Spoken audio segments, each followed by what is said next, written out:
Hi friend, मेरा नाम विनोद कुमार है और ये मेरा पहला यूट्यूब चैनल है। अगर वीडियो पसंद है तो लाइक कीजिएगा, शेयर कीजिएगा, कमेंट कीजिएगा और सब्सक्राइब कर दीजिएगा। तो चलिए स्टार्ट करते हैं। मैं सबसे पहले क्लास 10 का पढ़ाने वाला हूँ। तो क्लास 10 का चैप्टर नंबर 6 त्रिभुज। और त्रिभुज में सबसे पहले समरूप आता है, तो उसके बारे में जान लेते हैं। तो समरूप को जानने से पहले थोड़ा सा हम लोग सर्वांगसम के बारे में जान लेते हैं। तो सर्वांगसम का मतलब होता है कि समान दो आकृति समान रूप से बराबर हो। दो आकृति, कोई भी दो आकृति, वह त्रिभुज हो या कोई भी हो, आयत हो या वर्ग हो, चाहे कोई भी आकृति हो, जब समान रूप से बराबर होगा तो वह समरूप सर्वांगसम होगा। ठीक है। सर्वांगसम का मतलब होता है एक आकृति दूसरी आकृति को अच्छी तरह से ढक ले या दूसरी आकृति पहली आकृति को अच्छी तरह से ढक ले। जैसे सपोज मान लेते हैं कि ये त्रिभुज है और ये त्रिभुज है, ये दोनों समबाहु त्रिभुज मान लेते हैं, दोनों समबाहु त्रिभुज है। ठीक है। जब समबाहु त्रिभुज रहेगा तो दोनों का साइड कोण कितना होगा, 60 डिग्री होगा। मान लेते हैं 60 डिग्री है और इसको भुजा का जो माप है दोनों का इक्वल है। ठीक है, दोनों का इक्वल है। जब हम ये आकृति जब ये समबाहु त्रिभुज को अब यहाँ रख देंगे तो इसको इक्वल होगा। किस लिए इक्वल होगा? इसका शेप और साइज दोनों बराबर है। ठीक है, शेप और साइज दोनों बराबर है क्योंकि ये भी एक सीएम है और ये भी एक सीएम है, ये भी एक सीएम है, ये भी एक सीएम है और ये भी एक सीएम है और ये भी एक सीएम है। तो तीनों जब हम ये त्रिभुज को अगर हम यहाँ रख देंगे तो ये त्रिभुज इसके बराबर इसको ढक लेगा और ये त्रिभुज इसको ढक लेगा। तो हम कह सकते हैं कि ये त्रिभुज इसके क्या है, सर्वांगसम है, या ये त्रिभुज इसके सर्वांगसम है। मतलब सभी तरह से ये इक्वल है। ठीक है, ये साइड से भी इक्वल है, ये साइड से भी इक्वल है, ये भी साइड से भी इक्वल है। तो अच्छी तरह से इसको कवर कर ले रहा है और ये इसको कवर कर ले रहा है। ठीक है, ये नाम की हम बोल रहे हैं कि त्रिभुज नहीं, हम आयत ले लेते हैं, ठीक है, आयत ले लेते हैं। ये दोनों का साइज एक जैसा है। ठीक है, दोनों का साइज एक जैसा है, 10 ये भी 10 है। जब ये आयत को अगर हम यहाँ रख दें तो ये इसको ढक लेगा और ये आयत को अगर ये यहाँ पर रख देंगे इसको ढक लेगा। तो इसका मतलब ये दोनों क्या है, आपस में सर्वांगसम है। ठीक है, ये दोनों आपस में सर्वांगसम है क्योंकि ये सभी आकार और क्या चिन्ह और माप में दोनों में इक्वल है।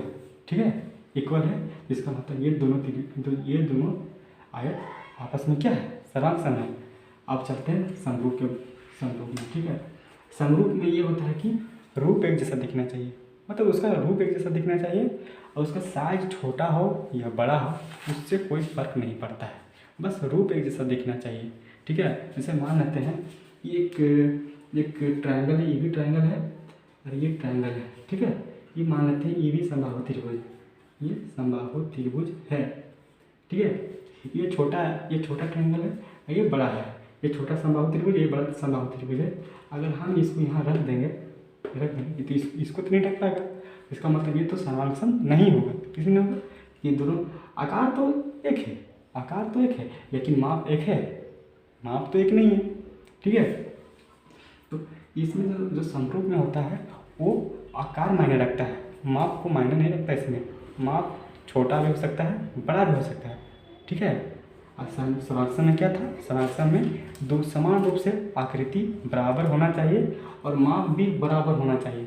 ठीक है, माप भी बराबर होना चाहिए तभी वो क्या होगा, सर्वांगसम होगा। लेकिन समरूप में क्या होता है, छोटा बड़ा भी चलेगा लेकिन उसका जो रूप हो, जो उसका आकृति हो वह एक जैसा होना चाहिए, तभी वह क्या होगा, समरूप हो सकता है।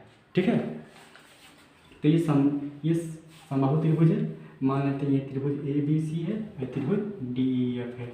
इसका मान लेते हैं 3 cm और इसका मान लेते हैं 4 cm। ठीक है, 104 cm है इसका, 104 cm, इसका सब 3 cm है। ठीक है, तो ये तो इसको ढक नहीं ले पा रहा, लेकिन ये त्रिभुज जो त्रिभुज है वो क्या है, समरूप है। समरूप किस लिए? कि दोनों समबाहु त्रिभुज है। ठीक है, दोनों का जो है शेप है वो एक जैसा है। इसमें तो साइज का कोई फर्क नहीं पड़ता है कि इसमें जो 5 इसमें 4 cm इसमें 3 cm है, लेकिन इसमें क्या फर्क डालता है, ये दोनों जो त्रिभुज है वह समबाहु त्रिभुज है। ठीक है, तो मान लेते हैं एक वृत्त लेते हैं, छोटा वाला एक बड़ा वाला। ठीक है, इसका मतलब ये इसको ढक लेगा, नहीं ढक पाएगा। किसी नहीं ढक पाएगा कि ये इसका जो रेडियस है, त्रिज्या है वो 10 cm है और इसका जो त्रिज्या है वो 5 cm है, तो 5 cm वाला त्रिज्या इसको ढक लेगा? नहीं ढकेगा। तो ये सर्वांगसम नहीं है।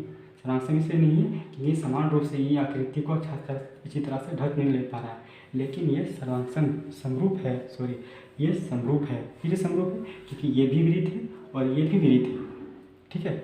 रूप एक जैसा दिखने में लग रहा है, इसलिए ये क्या है? समरूप है, ठीक है। अब वर्ग के बारे में बात करते हैं। ये दोनों वर्ग है और दोनों का वर्ग का जो है ये छोटा है, मान लेते हैं छोटा वर्ग है और ये बड़ा वर्ग है, ठीक है। और वर्ग का प्रत्येक कोण का माप 90 डिग्री होता है, ठीक है ना। वर्ग का प्रत्येक कोण का माप 90 डिग्री होता है। तो ये छोटा है, एक बड़ा, ये बड़ा है, ये तो इसको ढक नहीं ले पा रहा है, लेकिन ये इस सर्वांगसम है नहीं है, क्योंकि ये दोनों आपस में इक्वल नहीं है। ये जो है वर्ग इसको ढक नहीं ले पा रहा है, ठीक है। ये समान रूप से बराबर नहीं है, लेकिन ये समरूप है। किससे समरूप है? क्योंकि ये भी वर्ग है और ये भी वर्ग है। जब दो वर्ग रहेगा तो वो क्या होगा? समरूप होगा, ठीक है।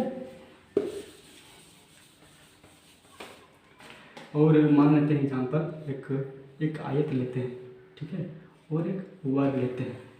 अब यहाँ पर देखते हैं, ये आयत है और ये वर्ग है।